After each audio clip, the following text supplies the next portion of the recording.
आणि त्याच्यानंतर त्या शाळेतल्या व्यासपीठावर बोलायचा हा दुसरा अनुभव, तो पहिला होता आणि आजचा दुसरा. तर स्टेजवरील उपस्थित सर्व मान्यवर, इथं आलेल्या सर्व माझ्या मैत्रिणी, सर्व विद्यार्थी, यशवंत माध्यमिक व उच्च माध्यमिक विद्यालय भोसे तालुका पंढरपूर, सन 1996 10वी बॅच. या बॅचचा आज इथं गेट टुगेदरचा कार्यक्रम संपन्न होतोय. तर या कार्यक्रमाचं थोडक्यात मी तुम्हाला वरतून मला काही गोष्टी सांगायच्या आहेत की गेल्या महिन्यापूर्वीच आम्हाला धनंजय कामदरे सरांचा फोन आला.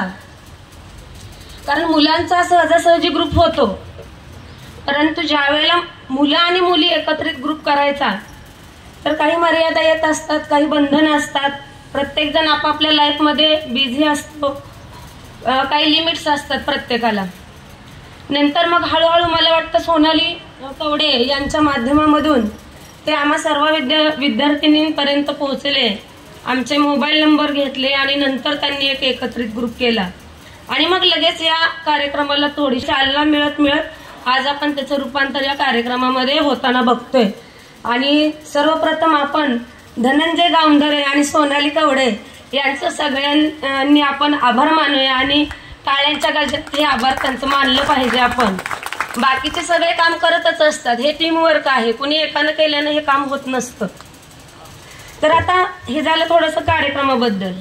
मला आता जे बोलायचं आहे ते थोडंसं गुरुवर्यांबद्दल बोलायचं आहे. गुरुर ब्रह्मा गुरुर विष्णू गुरुर देव महेश्वरा गुरुर साक्षात परब्रह्म तस्मै श्री गुरुवे नमः. तर आपल्या आयुष्यामध्ये आयुष्याची ज्या वेळेला जडणघडण होत असते त्यावेळेला आयुष्याच्या या जडणघडणीमध्ये अनेक लोकांचा हातभार असतो. सर्वप्रथम आपली गुरु आई असते, जिने आपल्याला जन्म दिलेला असतो आणि तिची जागा कुणीच नाही भरून काढू शकत. म्हणजे पहिली आपली आद्यगुरु आपली आई वडील. आणि नंतर ज्या वेळेला आपल्याला समाजामध्ये मानाचं स्थान मिळत असतं, जे संस्कार आपल्यावरती घडत असतात, काही संस्कार आपल्याला घरामधून मिळत असतात, काही संस्कार आपल्याला समाजामधून मिळत असतात आणि जे बाकीचे जे संस्कार आहेत ते सगळे आपल्याला आपल्या गुरुवर्यांकडून मिळालेले असतात. मग पहिली ते चौथी आम्ही मुलींच्या शाळेमध्ये होतो. गावामध्ये जी शाळा होती तिथं जमदाडेबाई असतील, विशाल गायकवाड यांची आई असेल, देशपांडे मॅडम असतील, ह्या सगळ्या ज्या महिला शिक्षिका आहेत यांनी आम्हाला पहिली ते चौथी घडवलं. यानंतर ज्यावेळेला 5वीला आम्ही इथं प्रवेशित झालो त्यानंतर इथं जी एवढी टीम बसलेली दिसते आता तुम्हाला, मगाशी कोणी तर म्हणलं डॉन आहेत, अजून कोणी म्हणलं काय आहेत. तर आता मी ज्या शाळेमध्ये काम करते new English school junior college Sangola, इथं मी ज्युनियर कॉलेजला लेक्चरर आहे.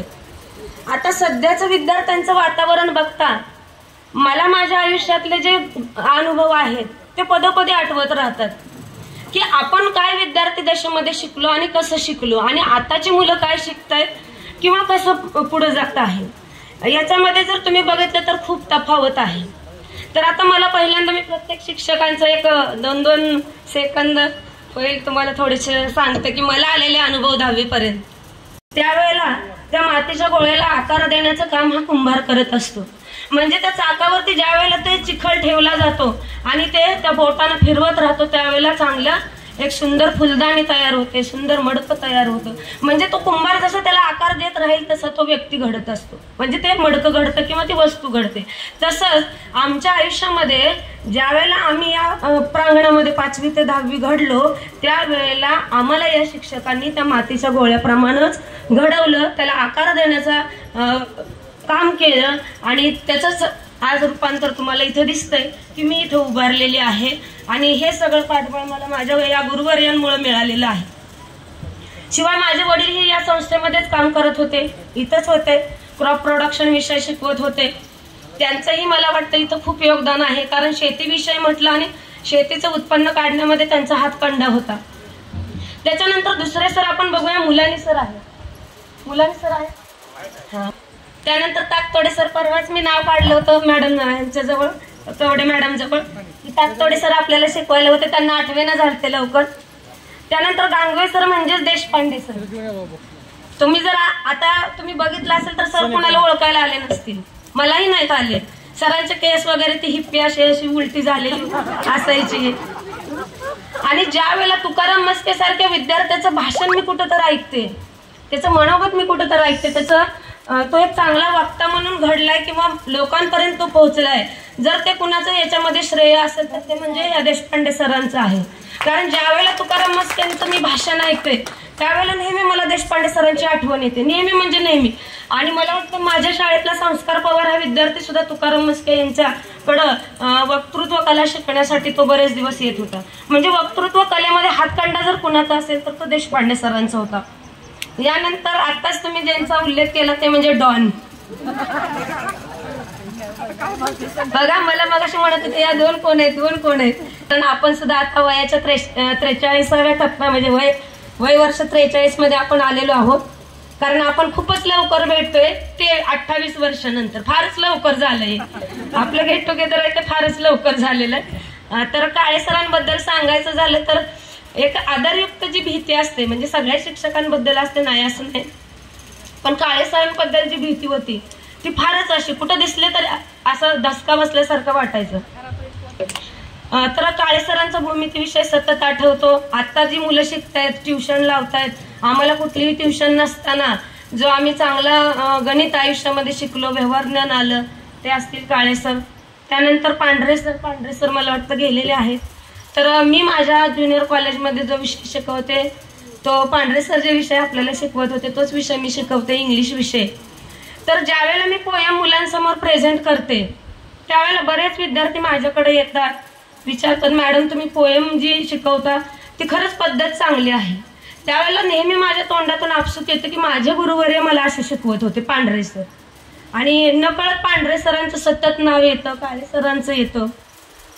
त्यानंतर यादव मॅडम असतील ज्यांचा आज वाढदिवस आहे. मॅडम तुम्हाला वाढदिवसाच्या हार्दिक शुभेच्छा. तर यादव मॅडम तर मला वाटतं 1990ला इथं आल्या. 1990ला म्हणजे 91ला मी 5वी मध्ये गेले त्यावेळेला. आणि मॅडम मला वाटतं काकड्याच्या वाड्याजवळ कुठंतरी राहत होत्या. आणि आता मी शिक्षकांची मुलगी असल्यामुळे थोडंसं मॅडम मला जरा बोलायच्या जवळ घेऊन करून.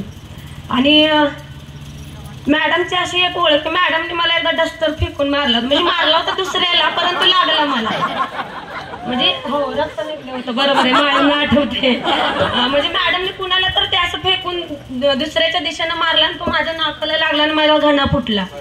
आणि मग मॅडम कळतच आलं पदर खोचून, अरे तुला लागलं नाही तर तो मॅडमनीच पाणी ओतलं, ते तोंड धुतलं माझं.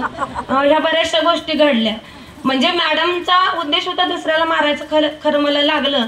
आणि मॅडमने शिकवलेलं गणित आणि मला वाटतं माझे वडील असतील, काळे सर असतील, व्यवहार सर असतील, खरंच आमच्या आयुष्यामध्ये आम्ही जे व्यवहार ज्ञान जास्त आम्हाला मिळालं ते ह्या गणिताचे भूमितीचे जे शिक्षक आहेत यांच्यामुळे चांगलं मिळालं आणि आज आम्ही घडलो.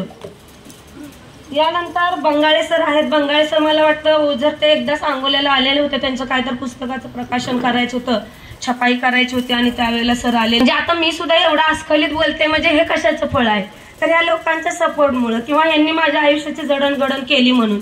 आणि नकळत माझ्या वडिलांकडे तो जो पिंड होता वक्तृत्वाचा किंवा इतर कला गुणांचा, ते सुद्धा गुण माझ्याकडे नकळत आलेले आहेत. आता बऱ्याच मुली म्हटल्या की बाई आम्ही काय बोलणार नाही, काय बोलायची तू एकटीच बोलून घे म्हटली.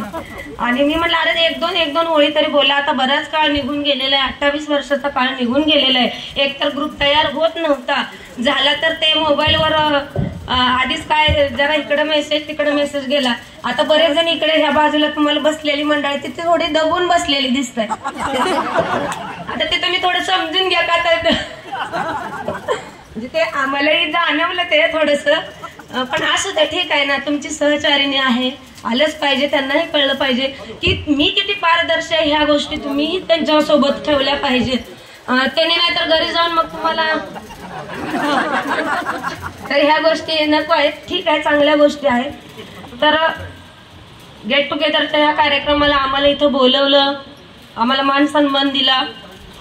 सर्व ज्या विद्यार्थिनी आहेत त्या सुद्धा आलेल्या आहेत. असाच गेट टुगेदर परतही करा.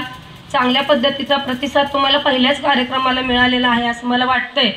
काही जण येते, प्रत्येकाच्या अडचणी असतात, काही जणांना थोड्याशा मर्यादा असतात, त्याही तर प्रत्येकानं आपापले लिमिट्स पाळत कार्यक्रम करायला काहीच हरकत नाही, कारण आपण बाकीच्या शाळांवरती बघतोय बऱ्याच ठिकाणी गेट टुगेदर होत आहेत, घेतले जात आहेत. कारण आता अविनाश तळेकर विद्यार्थी त्याचं निधन झालेलं आहे. म्हणजे मानवी जे आपण जगतोय मान्य, परंतु आपला उद्या काय आहे मलाही माहित नाही, तुम्हालाही माहित नाही. येणारा तुमचा उद्या काय आहे, कुणाचं आयुष्य किती हे कुणाला याची कल्पना नाही. त्याच्यामुळं गेट टुगेदरचे कार्यक्रम असे घेत चला. घेतले तर काय वेळेला आम्ही येऊ नाही येऊ, प्रत्येकाचं शेड्यूल बिझी आहे. ह्या गोष्टी तुम्ही समजून घ्या सगळेजण, आणि या समजूतदारीच्या ह्याच्यामधूनच हा कार्यक्रम आपण सगळ्यांनी असाच नंतरही घ्यावा. अशा तुम्हाला पुढच्या कार्यक्रमासाठी आता शुभेच्छा देते आणि थांबते.